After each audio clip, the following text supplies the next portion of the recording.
Hello and welcome to Daily News Simplified.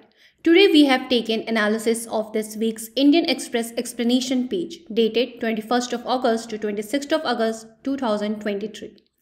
The topics for today's discussion are displayed on your screen. Let's begin the discussion.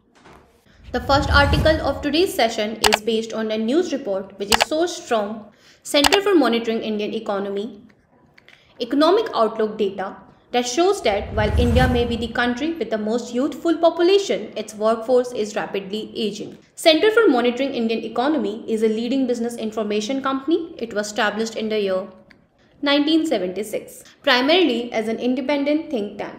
The center has a presence over the entire information from large-scale primary data collection and information product development through analytics and forecasting. It provides its services to entire spectrum of business information consumers, including governments, academia, financial markets, business enterprises, professionals, and media. The report mentions that despite the increasing numbers, the youth is getting driven out of the job market. A good way to track this is to look at a metric called employment rate. The employment rate for any population or age group tells us what proportion of that age group or population is employed. To put simply, so if there are 100 people in the ages 15 to 29 years and only 10 are employed, then employment rate would be 10%. The topic becomes an important part of General Studies Paper 3, Employment, Inclusive Growth, Government Policies and Intervention. In Prelims 2020, question appeared on the employment trend in Indian economy. Here 4 options are given and you have to select the correct answer. In 2019, question appeared on similar lines. Performance of welfare schemes that are implemented for vulnerable sections is not so effective due to absence of their awareness and active involvement at all stages of the policy process. Now let us look at the data provided by the center. As per Center for Monitoring Indian Economy, India's workforce, which comprises all the employed people in the country, has seen a decline in the share of young people and an increase in share of older people in the past year. The center defines youth as those belonging to ages between 15 and below 25 years. But for this analysis, the workforce is divided into 3 groups: those aged 15 years and more but less than 30 years, those aged 30 years or more but less than 45 years, and those aged 45 years and older. The data shows that share of the first group, which can be considered as youth, has fallen from 25.5% to 21.9% by December 2020.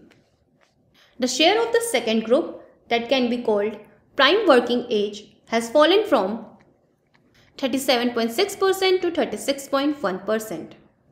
And the share of third group, which can be considered as older group, has risen from 36.9% to 42%. The data shows that India's workforce is aging or becoming older on average. This is contrary to the popular perception that India is a young country with a large pool of potential workers. Another important data presented by the report is that aging of the India's workforce is not uniform. This can be seen as the share of the urban workers aged 45 years and older has increased from 34.4% to 41.7%, while the share of urban workers aged below 30 years has decreased from 28.4% to 23.2%. The share of women workers aged 45 years and above has increased from 32.8% to 40%, while the share of women workers aged below 30 years has decreased from 27.2% to 22.5%. Now let us look at the case for educated workers. The share of workers with graduate and postgraduate degrees aged 45 years and above has increased from 29.4% to 37%, while that for 30 years and below has decreased from 31.3% to 24.8%. The share of salaried workers aged 45 years has increased from 31.8% to 38.7%, while that of salaried workers aged 30 years and below has decreased from 29.7% to 23%. After looking at the data, now let us understand factors contributing to an aging workforce. The first one is lack of adequate job opportunities. It is one of the primary reasons for the declining youth population. The rapid growth of youth population has not been matched with a proportional increase in available jobs, leading to intense competition for limited positions. The another factor is skill mismatch.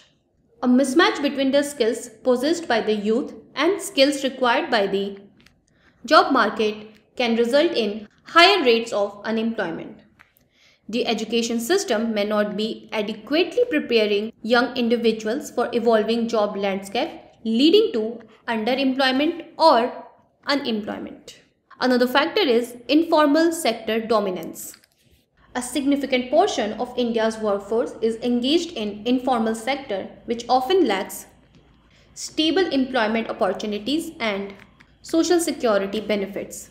As per IMF data, there are 92.4% informal workers with no written contract, paid leave or other benefits in the economy. The youth entering the job market may find it challenging to secure stable and formal employment, leading to instability and underutilization of skills. Another factor contributing to aging workforce is educational attainment and aspirations. While educational attainment is rising among the youth, there may be a disconnect between the skills acquired through education and the skills demanded by the job market. Also, aspirations for the higher level jobs might lead to a situation where youth are willing to wait for suitable positions, contributing to a decline in youth employment. Now let us look at the implications for country's economic and social development due to aging workforce. The first one is lower growth potential. A younger workforce is generally more productive, innovative and adaptable than an older workforce. A younger workforce also implies higher labor force participation rate and a lower dependency ratio. An aging workforce may reduce India's growth potential and competitiveness in the global market. The another implication can be higher social security burden.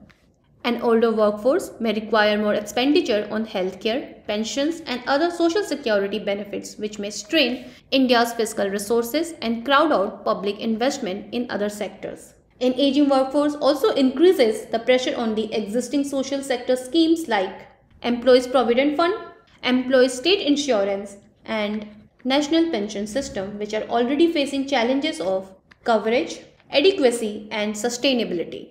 Another implication can be lower human capital development. An aging workforce also implies a lower investment in education and skill development and training for the younger generation, which may hamper India's human capital development and future productivity. It may reduce the opportunities for intergenerational learning and knowledge transfer within the organizations and sectors. Other implication can be healthcare and well-being. The employers may need to provide health insurance plans that cater to specific needs of older employees and workplace policies that might need to accommodate flexible hours and adjustments to support the well-being of aging workers. Also, there are other challenges that India is facing to deal with an aging workforce. The first one is reviving the job creation. It is essential to absorb the young and educated workforce entering the job market. Therefore, the government have to focus on policies that promote economic growth, encourage entrepreneurship, and attract investments in high-skill and high-value sectors. Another challenge for the government is to improve the job quality. This includes ensuring decent wages, social security benefits, safety standards, labor rights, that is crucial particularly in the informal sector. Enhancing lifelong learning. This includes offering continuous education, skill upgrading, retraining programs for older workers that is necessary to enable them to adapt to technological advancements and the changing market dynamics. Addressing youth unemployment requires aligning education and training programs with industry demands. This includes fostering the partnerships between educational institutions and business. Young individuals can acquire skills that are relevant to the job market. The government also needs to include updating curricula to match industry requirements, integrating deep practical skills training and promoting critical thinking and problem-solving abilities. This further includes skill mismatch, and to address this issue, the government can facilitate it by promoting industry-recognized certifications, internships, apprenticeships, which provide practical experience and relevant skills that align with job roles. Also, the strain on the pension system due to an aging workforce would require careful financial planning and management. It would require ensuring that pension systems are adequately funded and sustainable, which is crucial to provide retirees with the financial support they need after leaving the workforce. Addressing these challenges require a multifaceted approach that involves collaboration between the government, private sector, and educational institutions and various stakeholders. By implementing targeted policies and programs, India can better prepare its workforce for the challenges posed by demographic changes while ensuring economic growth and stability. Let us look at these strategies that India can adopt. Fostering a multi-generational workforce. By promoting collaboration, mentorship, and shared learning between different age groups, organizations can harness the strengths of each generation and facilitate knowledge transfer. The next strategy can be strengthening of social protection systems. This would involve enhancing social protection systems, including health insurance, income support, which can provide a safety net for older workers. This would require a commitment to adequate funding, effective governance, and involvement of various stakeholders to ensure these systems are sustainable and beneficial. Offering of flexible work arrangements, such as remote work or part-time options, can accommodate the needs of older workers who may require a different work-life balance. This promotes retention and utilizes their skills and experience. Prioritizing health and well-being initiatives in the workplace ensures that older workers can maintain their productivity and contribute effectively. There is need for inclusive policies that consider the diverse needs of all age groups in the workforce that contribute to a fair and balanced environment, addressing issues like age discrimination, work conditions, and career advancement may create a more equitable workforce. Also, encouraging the older workers to explore entrepreneurship and mentoring roles taps into their wealth of experience and expertise. This can contribute to economic growth and job creation. The second topic of today's session is based on genetically engineered mustard. It forms an important part of General Studies Paper 3 syllabus, scientific innovations, biotechnology, and use in agriculture. Indian scientists have developed the first ever low pungent mustard that is pest and disease resistant. The new breakthrough can be used to address the challenges associated with traditionally grown oilseeds. In Prelims 2019, question appeared on topics related to biotechnology. The question says, what is case 9 protein that is often mentioned in news? Here 4 options are given and you have to select the correct one. Similarly, in Mains PYQ 2019, question appeared on application of biotechnology in agriculture. It says, how can biotechnology help to improve the living standards of farmers? Now let us begin the discussion on the news article. First, we will be looking at India's traditional domestically grown oilseed. The most significant domestically grown oilseed is rapeseed mustard. Its share in the country's production of vegetable oils has been estimated at 42.6%, which is more than soybeans 19.2%, and in that of meal at 30.3% for the marketing year ending September 2023. The oilseeds do not just yield oil for cooking. The residual cake after extraction of oil from the seeds is a protein-rich ingredient used in livestock, poultry, and aquafeed. However, there are certain problems associated with domestically grown oilseed. These are high levels of glucosinolates. Glucosinolates are a group of sulfur and nitrogen containing compounds contributing to the characteristic pungency of their oil and meal. The high level of glucosinolates limits the oil's acceptability among consumers, especially those preferring medium cooking. The another issue is related to residue cake. The another problem is related to residue cake.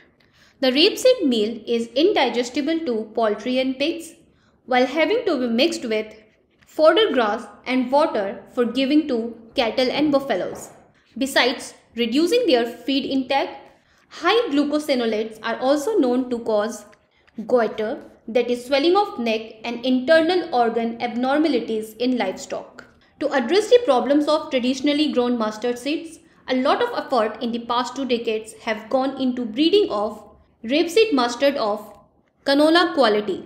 The research has been done by scientists at Delhi University's Center for Genetic Manipulation of Crop Plants and Indian Council of Agricultural Research.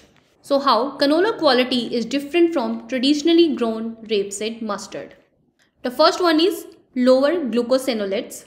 The dry seeds from the normal mustard cultivated in India contain 120 to 130 parts per million of glucosinolates.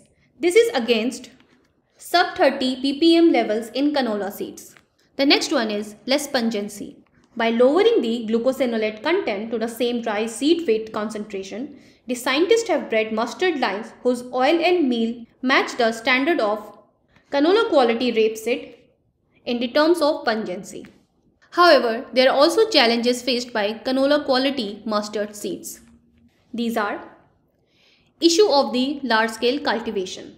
Despite having low levels of glucosinolates, large-scale cultivation of these canola quality seeds has not taken place.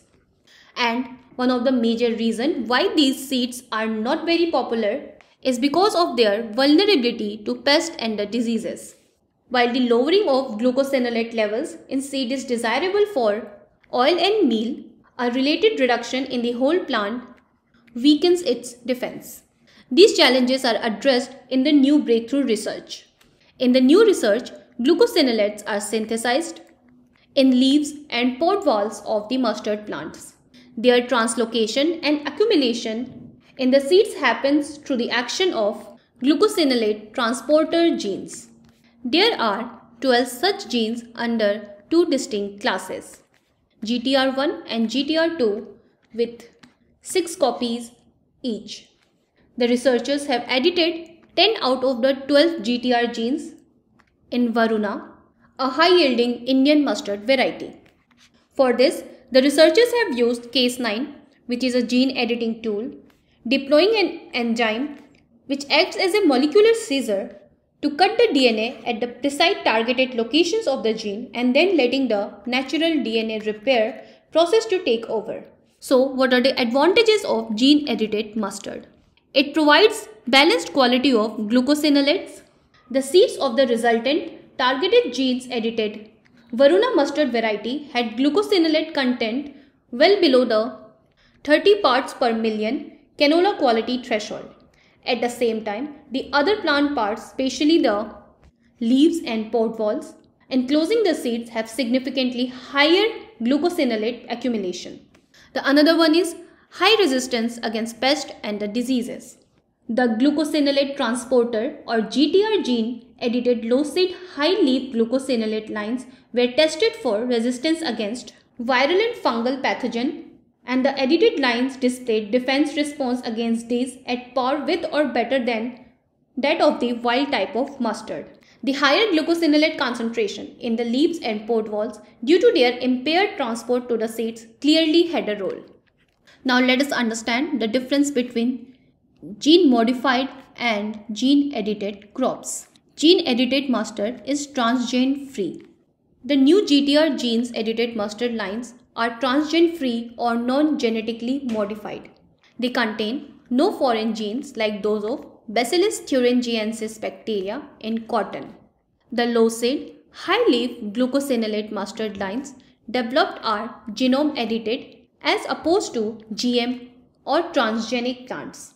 While the Cas9 enzyme derived from the Streptococcus pyogenes bacteria was used to cut the DNA of the targeted genes in the first generation plants, this protein is segregated out in the subsequent generations. The final genetically edited lines contain no Cas9 protein and are transgene free. Exemption for gene-edited plants from Genetic Engineering Appraisal Committee approval. Genetically modified crops are currently subjected to stringent environmental release regulations in India, not just for commercial cultivation but even field trials and seed production. Such release is contingent upon clearance from a special Genetic Engineering Appraisal Committee under Ministry of Environment, Forest and Climate Change. However, recently Ministry of Environment, Forest and Climate Change have exempted gene-edited plants free of exogenous introduced DNA from the requirement of Genetic Engineering Appraisal Committee approval for open field trials leading to commercial release. Such clearance is now necessary only at the level of Institutional Biosafety Committee comprising scientists from the institutions engaged in gene-edited crop and from Department of Biotechnology. Now let us look at the importance of the new breakthrough research. It can reduce the import dependency of edible oils. India is a huge importer of edible oils. These imports were valued at $20.84 billion during the fiscal year ending March 2023, while meeting 60% of country's consumption requirement. The GM hybrid mustard and gene-edited low-seed high glucosinolate lines are major plant breeding advancements from Indian scientists that can go some way towards bringing down the dependence on imported vegetable oils. It can also increase the crop yield and product quality. Mustard and soybean are India's most widely cultivated oilseed crops, planted annually on 9 million and 12.5 million hectares area respectively. Mustard has high average oil extractable content, which makes it the bigger oilseed crops, while a source of both fat for humans and protein for animals. Given the massive foreign exchange outgo on account of imports, there is dire need to boost the domestic oilseeds production through focused breeding for improving crop yields, pest and disease resistance, and the product quality. Now let us see what is Genetic Engineering Appraisal Committee. It is a statutory committee constituted under the Rules for Manufacture, Use, Import, Export and Storage of Hazardous Microorganisms, Genetically Engineered Organisms or cells, framed under Environment Protection Act of 1986. It functions under Ministry of Environment, Forest and Climate Change. Some of the functions of this committee are: it is responsible for appraisal of activities involving large-scale use of hazardous microorganisms and recombinants in research and industrial production from the environmental angle. The committee is also responsible for appraisal of proposals relating to release of genetically engineered crops and organisms into the environment, including experimental field trials. The committee keeps a check on the use, import and export of genetically modified organisms and crops. It also has the power to prohibit the manufacture and use of certain recombinants as they are hazardous for the commercial use. The committee is chaired by Special Secretary or Additional Secretary of Ministry of Environment, Forest and Climate Change and co-chaired by a representative from Department of Biotechnology. Presently, it has 24 members and it meets every month to review the applications. With this, we will be concluding the discussion on the topic. The last topic of today's session is based on General Studies Paper 2 syllabus, Education, Government Policies and Interventions. Recently, the final National Curriculum Framework was released by National Council of Educational Research and Training, leading to significant reforms into the education system, led by principles of National Education Policy 2020. The National Curriculum Framework introduces changes in language learning, subject structure, evaluation strategies, environmental education, and reshaping of educational landscape for grades 3 to 12 under CBSE. Now, education is an important part of UPSC syllabus, as in 2020, 2 questions appeared, one in the social justice sections and other in the ethics paper. The first question reads, National Education 2020 policy is in conformity with Sustainable Development Goal 4. It intends to restructure and reorient the education system in India. Critically examine this statement. The other question is, Education is not an injunction. It is an effective and pervasive tool for all-round development of an individual and social transformation. Examine the new Education Policy 2020 in light of above statement. First, let us look at the key highlights of National Curriculum Framework. The first one is language learning. Students in class 9 and 10 learn 3 languages, with at least 2 being native Indian languages. In class 11 and 12, students will study 2 languages including one of Indian origin. The aim is to achieve literary level of linguistic capacity in at least one Indian language. The other one is board exams and evaluation. Students are allowed to take board exams on at least 2 occasions in a school year, and only the best score among attempts will be retained. This is also in alignment with the National Education Policy 2020. The NCF follows guidelines of National Education Policy 2020, thus focusing on ensuring rootedness in the current context while being forward-looking. The textbooks for classes 3 to 12 are aligned with 21st century requirements. Also, there are changes in mandatory and the optional subjects. Earlier, the students in class 9 to 12 studied 5 mandatory subjects with an option to add 1 more. Now the number of mandatory subjects for classes 9 and 10 is 7, and for classes 11 and 12 is kept at 6. The changes made for optional subjects are: the first group includes art education, physical education, vocational education. The second group includes social science, humanities and interdisciplinary areas. The third group includes science, mathematics and computational thinking. Also, the framework has redesigned the secondary stage to provide more flexibility and choice for the students. There is no strict separation between academic and vocational subjects or between science, social science, art and physical education. The students are allowed to choose varied subject combinations for their school leaving certificates. Let us move on to discuss now National Education Policy 2020. The new National Education Policy 2020 is the first education policy of 21st century in India.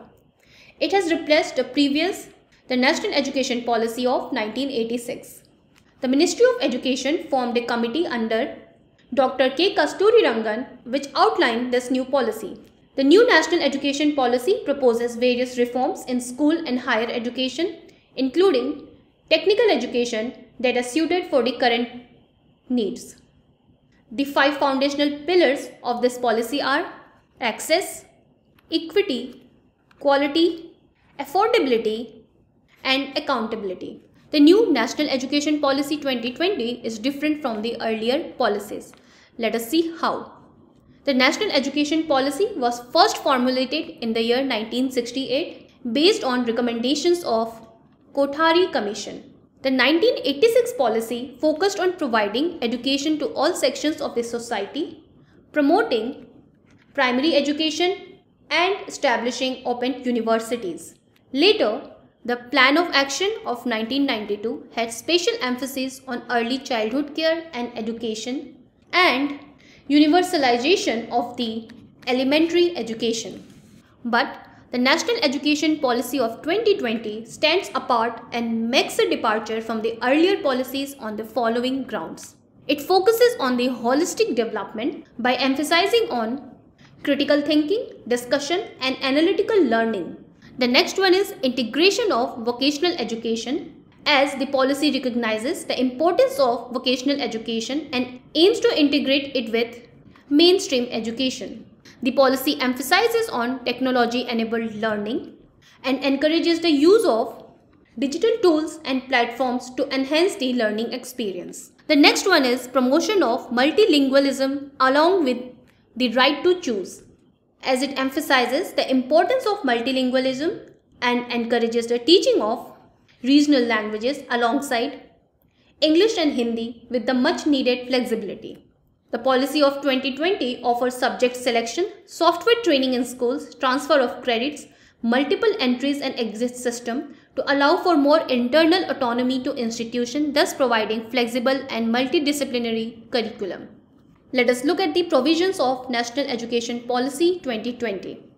First, we will be looking at the provisions related to school education. The policy aims to ensure universal access at all levels of school education, from preschool to the secondary level. It also emphasizes on the early childhood care and education. The 10+2 structure of school curricula will be replaced by 5+3+3+4 curricula structure. This will also bring the age group of 3 to 6 years under the school curriculum, which has been recognized globally as the crucial stage for development of mental faculties of a child. The policy also calls for setting of a national mission on foundational literacy and numeracy. The policy have also increased flexibility and choice of subjects for the students, as there will be no rigid separations between arts and science, between curricular and extracurricular activities, and between vocational and academic streams. The vocational education will start in schools from 6th grade and include internships. The existing B.Ed program for teacher training will be replaced by a 4-year integrated program with high quality content, pedagogy and practical training. A national curriculum framework for teacher education will be formulated by National Council for Teacher Education in consultation with NCERT. The policy has emphasized on mother tongue as the medium of instruction until grade 5, but preferably till grade 8 and beyond. Sanskrit is also to be offered at all levels of school and higher education as an option for students, including in the 3-language formula. The policy also brings a new national assessment, Centered Performance Assessment Review and Analysis of Knowledge for Holistic Development, that is PARAG. It will be set up as a standard setting body. Moving on, let us see provisions of National Education Policy related to higher education. It includes broad-based multidisciplinary holistic undergraduate education with flexible curricula, creative combination of subjects, integration of vocational education and multiple entry and exit points with appropriate certification. An academic bank of credit is to be established for digitally strong academic credits earned from different higher education institutions.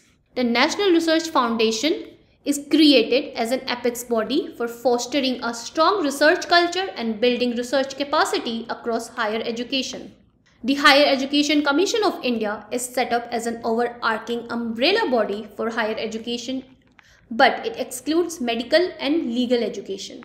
The National Education Technology Forum has been set up as an autonomous body to provide a platform for free exchange of ideas on use of technology to enhance learning, assessment, planning and administration. The policy also recommends setting up of an Indian Institute of Translation and Interpretations, National Institute for Pali, Persian and Prakrit, strengthening of Sanskrit in all language departments in higher education institution, thus emphasizing again on multilingualism. The policy also aims to internationalize the higher education, as high-performing Indian universities will be encouraged to set up campuses in other countries, and similarly selected top global universities will be permitted to operate in India.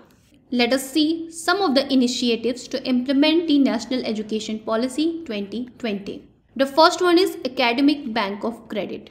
The University Grants Commission has issued regulations for establishment and operation of Academic Bank of Credits in higher education. It will be a national level digital facility for promoting academic mobility through a formal system of credit accumulation, credit transfer and credit redemption. A national mission on foundational literacy and numeracy has been launched by the government, that is Nipun Bharat. Also, there are guidelines for 3-month play-based school preparation module for grade 1 children, that is known as Vidya Pravesh. The All India Council of Technical Education has made provisions for technical education in regional languages, as the first year of engineering program will be in regional languages as well. The Union Budget 2021 and 2022 announced the setting up of National Digital Educational Architecture with a major emphasis on strengthening the country's digital infrastructure for education. SAFAL, that is Structured Assessment for Analyzing Learning Levels, is introduced in CBSE schools for grade 3, 5 and 8 from 2021-22. It focuses on testing for core concepts, application-based questions and higher order thinking skills. The University Grants Commission in 2021 allowed universities to offer online degree courses and expand further in the education sector. Some of the other recommendations of National Education Policy are 6% of GDP as public investment in education. The policy aims to achieve 100% youth and adult literacy. Some of the crucial targets of National Education Policy 2020 are universalization of education from early childhood care and education to secondary education by 2030, aligning with Sustainable Development Goal 4. Also attaining foundational learning and numeracy skills through National Mission by 2025, 50% of gross enrollment ratio in higher education by 2030, and inclusive and equitable education system by the 2030. But the policy has been facing some criticisms as well. These are the emphasis on privatization. The policy is promoting privatization of education by encouraging public-private partnerships which may lead to the exclusion of marginalized communities from quality education, the centralization of power. The National Education Policy 2020 has been criticized for centralizing power in the hands of central government, as it gives the central government authority to set up National Education Technology Forum and a National Research Foundation. The policy lacks clarity on implementation of various reforms, and it does not provide a roadmap for effective implementation. Also, some of the provisions have been developed without adequate consultation with all the stakeholders such as teachers, parents, and students. It has faced criticism for legal complexities arising from coexistence of two policies, that is, Right to Education Act of 2009 and the National Education Policy 2020. With this, we will be concluding the last topic of today's session.